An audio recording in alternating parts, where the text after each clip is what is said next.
और बड़ी खबर इस वक्त की हम आपको बता रहे हैं, ये बुरी खबर है। हेलीकॉप्टर क्रैश में सीडीएस विपिन रावत की मौत हो गई है। वायुसेना ने विपिन रावत की मौत की पुष्टि की है, ट्वीट जारी किया है। और कुछ देर पहले तस्वीरें आ रही थी, तमिलनाडु के कुन्नूर में हेलीकॉप्टर क्रैश और सीडीएस विपिन रावत की हादसे में मौत हो गई है। कुल 14 लोग इस हेलीकॉप्टर क्रैश में मारे गए। हेलीकॉप्टर क्रैश कैसे हुआ, इस बात की तहकीकात चल रही है, पता लगाया जा रहा है। और वायुसेना ने विपिन रावत की मौत की पुष्टि कर दी है।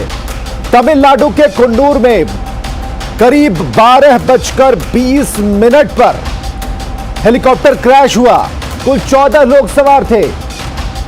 जनरल रावत की पत्नी मधुलिका रावत समेत सेना के 14 लोग सवार थे। और इस हादसे में पहले जो खबर आई उसके मुताबिक 13 लोगों की मौत की पुष्टि हुई। और विपिन रावत के बारे में इस वक्त की सबसे बड़ी खबर हम आपको बता रहे हैं। सीडीएस विपिन रावत की हादसे में मौत हो चुकी है और वायुसेना ने ट्वीट कर इस बात की जानकारी दी है। यह बड़ी खबर है, देश की सबसे बड़ी खबर हम आपको बता रहे हैं। देश की सबसे बड़ी खबर है। और यह भी हम आपको बता रहे हैं कि जनरल रावत की मौत की खबर की जो पुष्टि हुई है, इसके बाद यानी कि सीसीएस सुरक्षा मामलों की कैबिनेट कमेटी, इसकी बैठक होने वाली और हो सकता है कि इसकी विधिवत घोषणा हो जाए। तो इस वक्त की बड़ी खबर और उस इलाके का नक्शा हम आपको दिखा रहे हैं जहां पर यह दुर्घटना घटी। उस जगह की जमीन किस तरह से दहक उठ रही थी। और शैलेंद्र वांगू हमारे साथ दिल्ली से। शैलेंद्र, क्या खबर आ रही है? ये इस वक्त की देश की सबसे बड़ी खबर है जो इस वक्त आप बताने जा रहे हैं, शेयर करने जा रहे हैं। बिल्कुल, ये देश की बहुत बुरी खबर है और जोड़कर रखने वाली खबर है, जहां पर अब ये इस बात की पुष्टि हो चुकी है कि जनरल बिपिन रावत जो सीडीएस थे देश के पहले, अब वो इस दुनिया में नहीं रहे। एक ट्रैजिक हवाई हादसे में, हेलीकॉप्टर क्रैश में उनका निधन हो गया। उनके साथ उनकी पत्नी और साथ ही 11 अन्य आर्म्ड फोर्सेस के जवान उस फ्लाइट में मौजूद थे जिस वक्त ये हादसा हुआ है। हालांकि शुरुआत में कहा गया था कि करीब 4 लोगों को भर्ती कराया गया है वेलिंगटन हॉस्पिटल में, लेकिन अब खुद एयरफोर्स की तरफ से ट्वीट करके इस बात की पुष्टि की गई है कि जनरल बिपिन रावत आज सुबह लेक्चर देने के लिए जा रहे थे वेलिंगटन। हालांकि लैंडिंग करने से पहले ही उनका विमान जो है, चॉपर जो है वो क्रैश हो गया, जिसमें उनकी पत्नी की और साथ ही साथ 11 अन्य सोल्जर्स की इसमें जान चली गई। तो जाहिर तौर पर दुखद घटना है ये। और साथ ही साथ रक्षा मंत्री राजनाथ सिंह ने भी अब तक कुछ देर पहले ट्वीट करके ये कंफर्म किया है और ये कहा है कि देश ने, न सिर्फ देश ने बल्कि आर्म्ड फोर्सेस ने को जो आज क्षति हुई है वो इर्रेपरेबल है, यानी कि उसकी भरपाई नहीं हो सकती। तो जाहिर तौर पर एक दुखद घटना, वो भी तब जब भारत और रूस के जो मिलिट्री टाइज हैं वो और मजबूत हो रहे थे। 2 दिन पहले आपको याद होगा कि राष्ट्रपति पुतिन भारत में थे और भारत और रशिया के टाइज को और मजबूत करने के लिए कदम उठाए गए। और आपको ये याद दिला दें कि ये हेलीकॉप्टर जो है, इसको काफी रिलायबल हेलीकॉप्टर माना जाता है और ये रशियन मेड हेलीकॉप्टर है। आपको ये भी बता दें कि 2015 फरवरी में, जहां तक मुझे याद है, एक और हेलीकॉप्टर क्रैश हुआ था जिसमें जनरल बिपिन रावत मौजूद थे और वो बाल बच गए थे। फरवरी के महीने की ये बात है, 2015, जब वो लेफ्टिनेंट जनरल के पद पर कार्यरत थे। लेकिन तब वो बाल बच गए, लेकिन आज की घटना में वो नहीं बच पाए। लेकिन इस पूरे दुखद घटना के बाद जिसमें 14 पैसेंजर्स ट्रेवल कर रहे थे, उसमें एक जो ग्रुप कैप्टन है वो इसमें लोन सर्वाइवर है, यानी कि इकलौते ऑफिसर हैं जो इसमें जिनकी जान इसमें बच गई, ग्रुप कैप्टन। तो उनको लेकर हालांकि कहा जा रहा है कि फिलहाल उनका उपचार चल रहा है, लेकिन जाहिर तौर पर ये देश के लिए बहुत दुखद खबर है। शैलेंद्र, आप हमारे साथ बने रहिए, आप हमारे साथ जुड़े हुए हमारे दूसरे सहयोगी भी शंकर आनंद। शंकर, एक बैठक क्या हो रही है इस वक्त या होने वाली है, कोई सूचना इसके बारे में?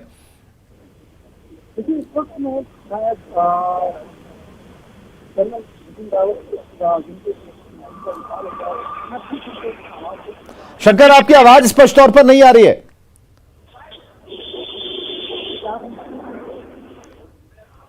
शंकर, हम फिर से कोशिश करते हैं आपसे कनेक्ट करने की। हेलीकॉप्टर क्रैश में सीडीएस विपिन रावत की मौत इस वक्त की सबसे बड़ी खबर। और शैलेंद्र हमारे साथ लगातार जुड़े। शैलेंद्र, एक मीटिंग की बात कर रहे हैं जो सुरक्षा मामलों की जो कैबिनेट कमेटी है, ऐसी खबरें भी है कि एक बैठक होने वाली है और प्रधानमंत्री हो सकता है उसमें मौजूद रहें। बिल्कुल, हम इस वक्त खड़े हैं लोक कल्याण मार्ग के बाहर, जहां पर प्रधानमंत्री मोदी का निवास है।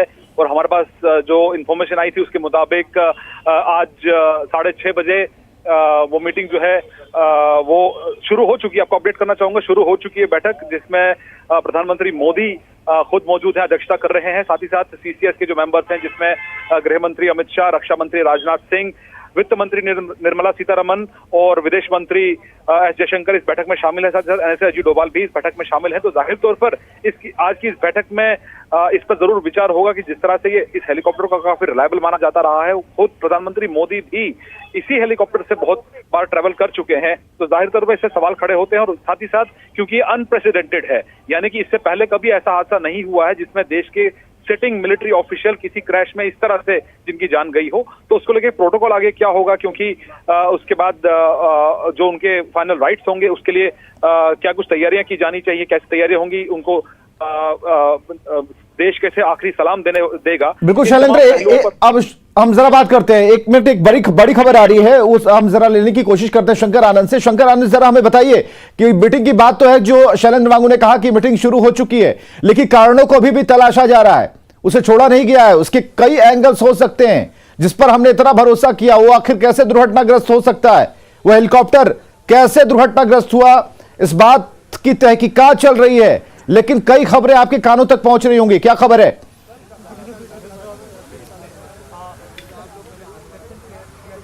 देखिए, जिस तरह से अभी हमारे सहयोगी शैलेंद्र बता रहे थे, उस बात को ही मैं आगे बढ़ाना चाहूँगा कि इस विमान के मसले पर जिस तरह से सवाल उठाए जा रहे हैं, फिलहाल वो भी समय नहीं है, क्योंकि इस मसले पर आगे भी जो जांच कमेटी होगी, जांच कमेटी की रिपोर्ट पहले आएगी, उसके बाद इस मामले पर कहा जा सकता है कि विमान किस तरह से दुर्घटनाग्रस्त हुआ, क्या इसमें तकनीकी खामियों की वजह से हुई है, या उस वक्त में अचानक कुछ ऐसा तकनीकी खामी आया है, या मौसम का असर हुआ जिसकी वजह से यह हादसा हुआ है। रिपोर्ट आने के बाद ही कहा जा सकता है, अभी फिलहाल नहीं कहा जा सकता है। और अभी जिस तरह से बाकायदा अभी खबर आई है, सबसे पहले मेजर जनरल बिपिन रावत की इंतकाल की, तो इस मामले में एक महत्वपूर्ण खबर मैं आपको देना चाहूँगा कि कल देर शाम तक तमाम उन लोगों का जो पार्थिव शरीर को दिल्ली लाया जाएगा, चाहे वो सीडीएस बिपिन रावत हों, उनकी धर्मपत्नी या और दूसरे जो अधिकारी हैं जो उनके साथ में थे, तो उनका जो पार्थिव शव है उनको कल लाया जाएगा और दिल्ली में लाने के बाद उसके बाद उनका अंतिम संस्कार की तमाम औपचारिकताओं को पूरा किया जाएगा।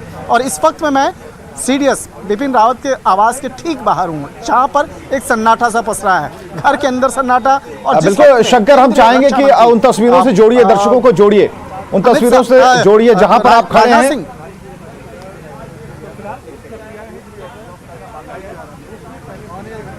मैं इस पर बताना चाहूँगा कि इस वक्त में मैं अपने पीछे दिखाना चाहूँगा कि ठीक पीछे जो जनरल बिपिन रावत जो हैं उनके आवास का मैं दिखाना चाहूँगा कि जहाँ पर फिलहाल सन्नाटा पसरा हुआ है। और अगर बात करें कि जिस वक्त में देश के रक्षा मंत्री यहाँ राजनाथ सिंह पहुँचे थे, उस वक्त में ही काफ़ी सन्नाटा देखने को मिल रहा था, और जिस तरह से उनकी आंखें नम थी, जिस तरह से उनके चेहरे की अभाव दिख रहे थे, उस वक्त में ही पता चल रहा है कि बहुत अच्छी कोई खबर नहीं है। उसके बाद जिस तरह से तमाम जो महिला अधिकारी यहाँ पे पहुँचना स्टार्ट किए, चाहे आर्मी स्टाफ की बात करें या एयरफोर्स की महिला स्टाफ की बात करें, वो यहाँ पे पहुँचना स्टार्ट हुआ, तो एक तरह से उसी वक्त से कयास लगाया जा रहा था कि घर में जो उनकी जो 2 बेटियाँ हैं, जनरल बिपिन रावत की जो 2 बेटियां हैं, उनसे मिलने के लिए, उनको साहस देने के लिए, उनको हिम्मत देने के लिए तमाम महिला अधिकारी यहाँ पे आ रहे हैं। और उसके बाद जिस तरह से बाकायदा बाद में आर्मी चीफ यहाँ पहुँचे और जिस तरह से बाकायदा यहाँ काफ़ी देर तक बैठे, तकरीबन 45 मिनट तक वो यहाँ पर रहे, उसके बाद आर्मी चीफ यहाँ से गए। एक तरह से कहा जा सकता है कि जनरल बिपिन रावत के उनके मौत की खबर आने के बाद जो यहाँ पे उनके घर के बाहर जरूर सन्नाटा छाया हुआ है, लेकिन आज हर कोई याद कर रहा है, चाहे बात करें देश के प्रधानमंत्री, गृह मंत्री, रक्षा मंत्री या नेता विपक्ष की बात कर लें तो राहुल गांधी ने भी अभी कुछ देर पहले ट्वीट किया है। इसके साथ ही यहाँ तक कि किसान नेता राकेश टिकैत भी इस मामले पर उन्होंने एक ट्वीट किया है, उन्होंने भी और जो सीडीएस रहे हैं बिपिन रावत, उनको श्रद्धांजलि दिए हैं। और शैलेंद्र हमारे साथ जुड़े हुए हैं। शैलेंद्र, 1 महीने में, क्योंकि इससे पहले भी हादसे हुए हैं, 19 तारीख जब यही हेलीकॉप्टर, यही चॉपर दुर्घटनाग्रस्त हुआ था। कुल 12 लोगों के मारे जाने की खबर थी। तो अब जो सवाल इस चॉपर पर खड़े हो रहे हैं, इसकी तकनीक पर खड़े हो रहे हैं, अब तक नहीं हुआ, अब हो गया। जब हो गया तो कान तो खड़े होंगे ही। तो जो स्थितियां अभी बन रही हैं, तो पुरानी किन किन बातों को उठाया जा रहा है, किन किन बातों पर विश्लेषण जारी है?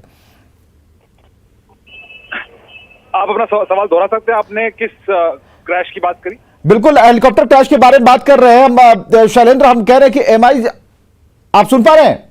जी जी। MI-17 के बारे में हम कह रहे हैं कि इससे पहले भी जो घटनाएं हुई हैं, उससे जोड़कर किस तरीके से इस घटना को देखा जा रहा है, और जो प्लानिंग की जा रही है, जिस प्लानिंग के तहत, क्योंकि जब आज पूरा पैनल जब हमारे साथ रक्षा विशेषज्ञों का बैठा था, उनके साथ हमारी बातचीत हो रही थी, तो कई सारे एंगल्स इसमें निकलकर सामने आ रहे थे। इसमें कई चीजें ऐसी आ रही थी छनकर, जिस पर यह भी कहा जा रहा था कि अभी इस पर बात करना थोड़ा जल्दबाजी हो जाएगी। तो क्या अब इस पर खुलकर बात हो सकती है? क्या सिर्फ एक दुर्घटना है या इसका कोई और भी एंगल है? देखिए, इसमें दो बातें अहम हैं। पहले तो ये कि ये हेलीकॉप्टर, जैसे मैंने आपको बताया, बहुत रिलायबल है। खुद प्रधानमंत्री मोदी भी इसमें यात्रा करते हैं। जहां तक आपने बात की 2019 पुलवामा के बाद जो एक MI-17 जो क्रैश हुआ था, वो मामला प्रैक्टिसाइड का था, यानी गलती से उसको अपने ही फोर्सेस ने मार गिराया था। वो हादसा नहीं था, वो एक तरह से गलती थी, जिसकी बाद में पुष्टि भी हो गई थी। लेकिन इस हेलीकॉप्टर को 60 से ज्यादा मुल्क इसका इस्तेमाल कर रहे हैं। हालांकि अब बड़ा सवाल ये होता है कि जब हेलीकॉप्टर इतना रिलायबल है तो क्रैश क्यों हुआ? इसको लेके दूसरी बात ये कि इस पूरे मामले को लेकर एयरफोर्स की तरफ से कहा गया है कि जांच की जाएगी।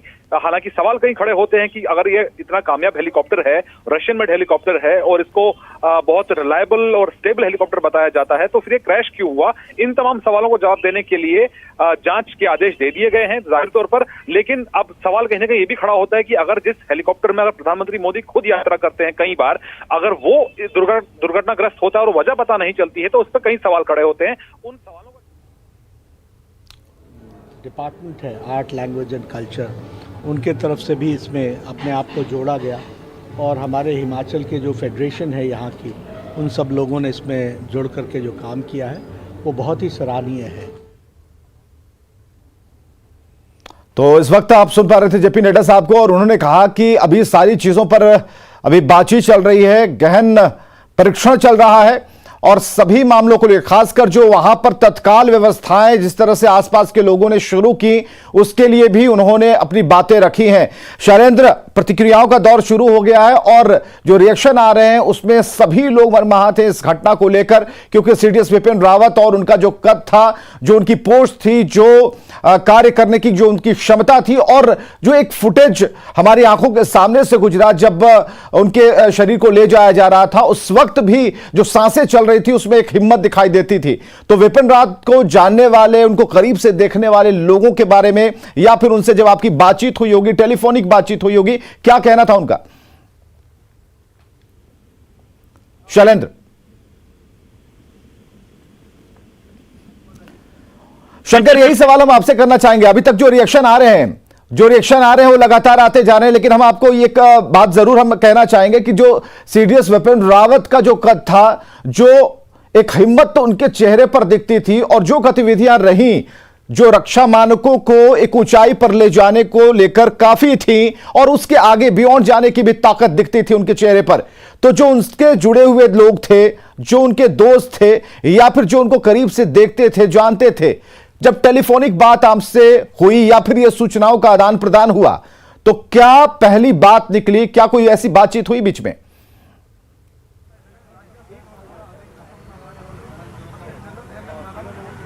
देखिए, दिवंगत जनरल बिपिन रावत, इनका नाम ही अगर जो बताया, हालांकि दिवंगत बोलने में बहुत ही एक दिल को कष्ट हो रहा है, क्योंकि अभी तक थोड़ी देर पहले तक हम लोग बात कर रहे थे जनरल बिपिन रावत, लेकिन अब दिवंगत बोलने में हमें भी इस दर्द का एहसास हो रहा है, क्योंकि ये एक बहुत साधारण से इंसान नहीं थे। जब वो आर्मी में थे, जब वो आर्मी चीफ बने, और उस वक्त का जो कार्यकाल हमने काफ़ी नज़दीक से भी देखा, उसके बाद जब उनके कार्य करने की क्षमता को ही जब जिस तरह से बकायदा प्रधानमंत्री ने भी देखा, शायद इसी का तकाजा है कि देश के प्रधानमंत्री नरेंद्र मोदी ने उस वक्त इनके रिटायरमेंट के बाद इनको CDS का पद दिया। CDS देश में जब पहली बार इस पद का क्रिएट किया गया, जब पहली बार इस पद को बनाया गया, तो उसके बाद देखा गया कि इस पद के लिए सबसे बेहतर अधिकारी कौन हो सकते हैं। तो उस वक्त में जनरल बिपिन रावत को बाकायदा इस पद के लिए चुना गया और शायद इनके कार्य करने की शैली, इनका जो सोच है वो बहुत ही शानदार रहा था।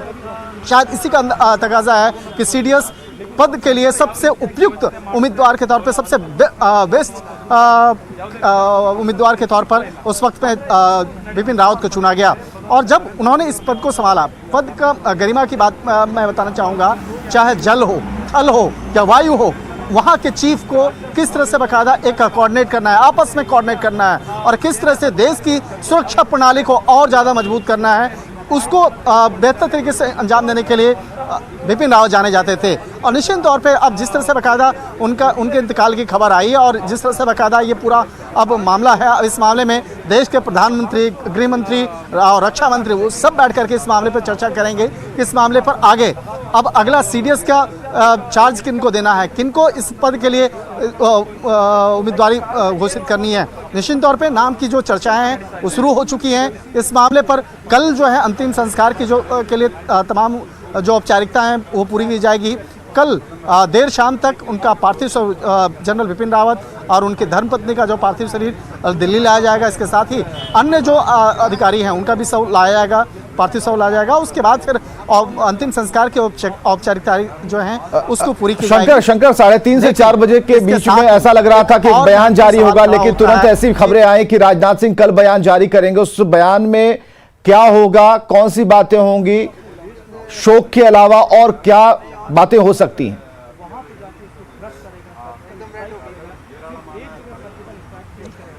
देखिए, इतना तो स्पष्ट था कि जनरल बिपिन रावत से ही संबंधित कल जो है एक कयास लगाया जा रहा था कि उसी मसले पर पार्लियामेंट पर जवाब देते।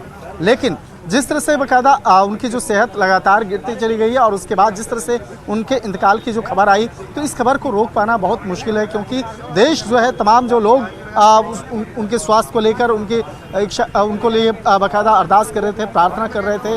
और जैसे ही खबर आई उसके बाद औपचारिक तौर पर इस खबर की पुष्टि कर दी गई कि जनरल बिपिन रावत नहीं रहे और उनके साथ ही उनकी धर्मपत्नी का भी इंतकाल हो चुका है। तो निश्चित तौर पर हो सकता है कि कल इस मामले पर जब राजनाथ सिंह कल जब संसद में जाएंगे तो हो सकता है कि राजनाथ सिंह इस मामले पर तमाम औपचारिकताओं के साथ में इस मामले पर बयान दे सकते हैं। लेकिन इस मामले पर वो फिलहाल अभी औपचारिक तौर पर कोई जानकारी नहीं दी गई है, एक कयास लगाया जा रहा है। ठीक है शंकर, हम बराबर आपके पास आएंगे अपडेट लेने के लिए। बहुत बहुत शुक्रिया फिलहाल के लिए। तो बड़ी खबर यही है कि सीडीएस विपिन रावत की हादसे में मौत हुई है। हेलीकॉप्टर क्रैश में सीडीएस विपिन रावत की मौत हुई और वायुसेना ने विपिन रावत की मौत की पुष्टि की है। तमिलनाडु के कुन्नूर में यह हेलीकॉप्टर क्रैश हुआ। कुल 14 लोग इस पर सवार थे और सभी की मौत हो गई है और प्रतिक्रियाओं का दौर शुरू है और लगातार इस खबर पर हम बने हुए हैं।